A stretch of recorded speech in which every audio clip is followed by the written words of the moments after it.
Salam sejahtera Malaysia, denyut nadi suara rakyat bergema di channel ini. Jangan lupa tekan butang subscribe, like dan share. Malaysia kita punya, cintai Malaysiaku, kita jaga kita.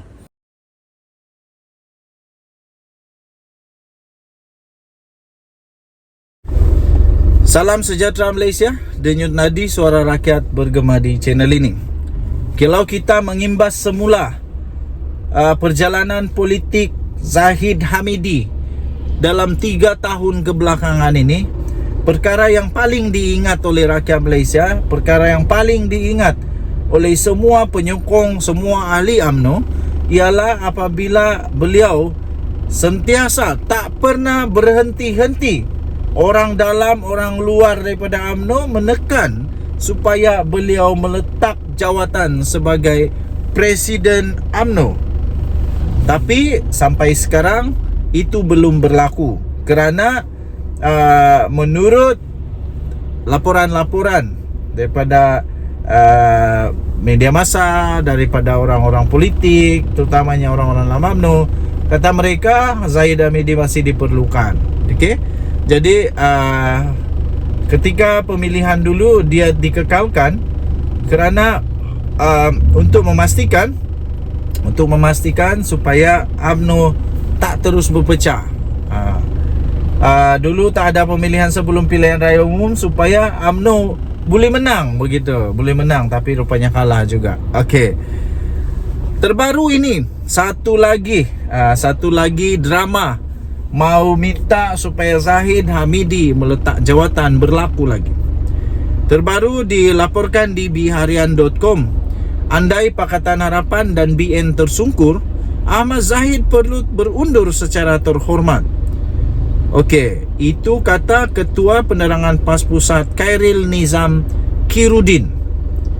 Saya punya okeylah, sebelum itu PAS mencabar timbalan Perdana Menteri Datuk Seri Dr. Ahmad Zahid Hamidi berundur daripada jawatan secara terhormat jika Pakatan Harapan PH dan Barisan Nasional BN gagal dalam pilihan raya negeri yang dijangka diadakan Julai nanti. Okey. Bagaimana kalau PAS kalah teruk? Bagaimana kalau Perikatan Nasional kalah teruk? Sanggupkah Ketua Penerangan PAS Pusat ini untuk meminta Hadi Awang dan Muhyiddin untuk meletak jawatan? To be fair and square, supaya adil.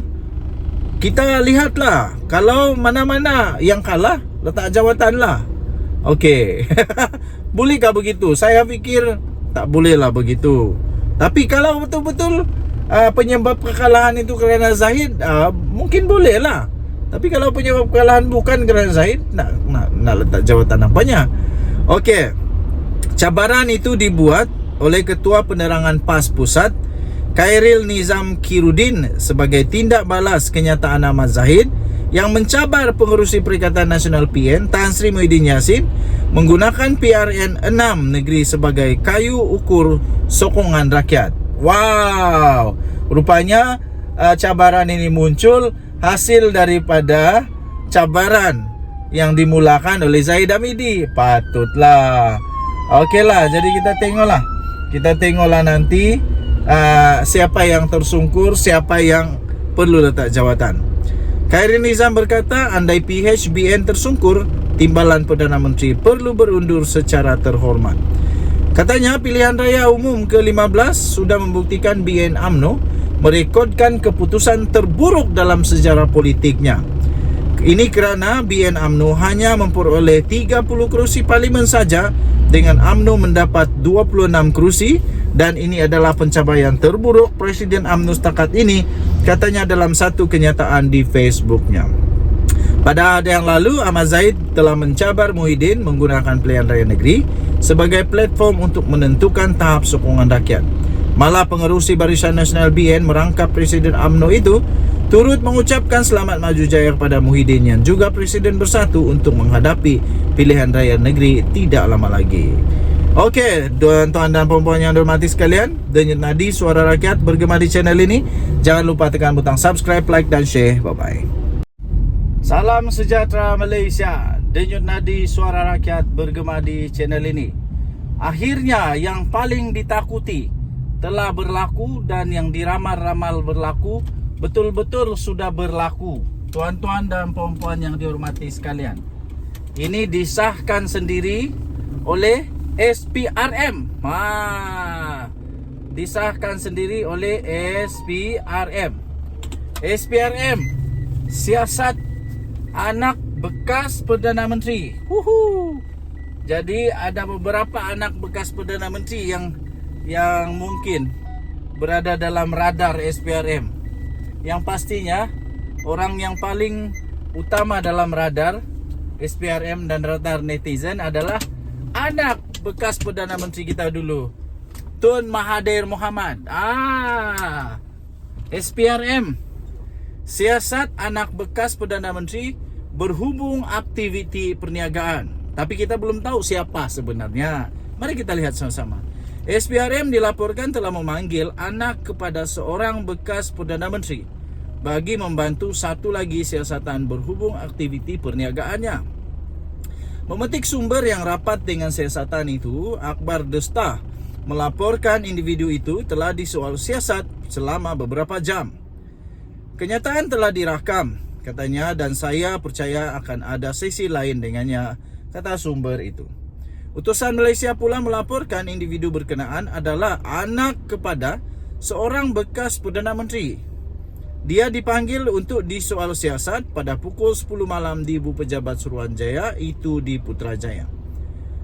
Desta berkata nama lelaki itu telah disenaraikan dalam Panama Papers, bukan Pandora kali ini, Panama Papers, tetapi tidak dapat dipastikan jika SPRM sedang meneliti dakwaan yang dibuat dalam dokumen tersebut.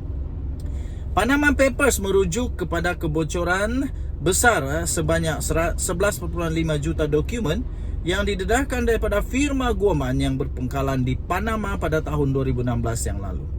Ia mendedahkan bagaimana ahli politik, bintang sukan dan penjenayah terkemuka menyembunyikan kekayaan mereka menggunakan tempat perlindungan cukai luar pesisir.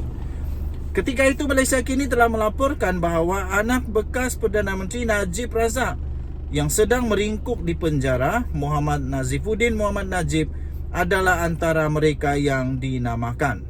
Wow, bukan saja anak Tun Mahathir rupanya. Ada lagi, turut dinamakan ialah Fakhri, anak sulung bekas Perdana Menteri Muhyiddin Yassin, serta Mirzan, anak sulung bekas Perdana Menteri Dr. Mahathir Mohamad. Aduh, rupa-rupanya semua bekas Perdana Menteri punya anak ada dalam senarai ini. Wow, anak bekas Perdana Menteri Najib Razak, Muhammad Nazifuddin pun ada dinamakan. Lepas tu Fakhri, iaitu anak sulung Muhyiddin Yassin, pun ada. Mirzan, anak sulung bekas Perdana Menteri Mahathir, pun ada. Sebelum ini seorang wakil Mirzan melalui salah satu syarikatnya, Crescent Capital, menafikan penglibatan Mirzan dalam Sergio International Limited, firma British Virgin Island yang dikaitkan dengannya. Jadi kalau itu sudah dinafikan, maknanya bukan anak Mahathir. Jadi hanya ada dua lagi, anak Najib atau anak Muhyiddin. Minggu lalu, Bernama melaporkan SPRM sedang menyiasat seorang bekas Menteri Kanan dan ahli perniagaan terkemuka bergelar Tan Sri atas dakwaan penyelewengan dana negara bernilai lebih 2.3 bilion. Agensi Berita Nasional itu yang turut memetik sumber berkata, siasatan itu adalah sinambungan dan lanjutan daripada pendedahan dokumen-dokumen sulit oleh International Consortium of Investigative Journalists (ICIJ) berhubung transaksi-transaksi yang disyaki berlaku di beberapa pusat kewangan luar pesisir. Tumpuan siasatan adalah berhubung dengan pembelian dan pemilikan saham di sebuah syarikat tersenarai oleh sebuah syarikat gergasi negara yang dikatakan didalangi oleh bekas Menteri Kanan itu. Okey, tuan-tuan dan puan-puan yang dihormati sekalian, difahamkan transaksi pembelian dan pemilikan saham ini dipercayai menjadi punca kepada kemerosotan ekonomi negara serta kejatuhan mata wang ringgit pada penghujung tahun 1990 dan telah diseleweng untuk kepentingan individu terbabit untuk diselamatkan, iaitu bailout daripada mengalami kerugian dan lebih teruk menurut sumber itu. Kebocoran kertas Pandora berlaku pada tahun 2021 apabila sumber tanpa nama berkongsi dengan ICIJ 2.9 terabyte fail kewangan sulit berjumlah lebih 11.9 juta dokumen dan rekod lain daripada 14 penyelia perkhidmatan luar pesisir yang menubuhkan dan mengurus syarikat cengkerang atau sel dan amanah di kawasan perlindungan cukai sekitar dunia.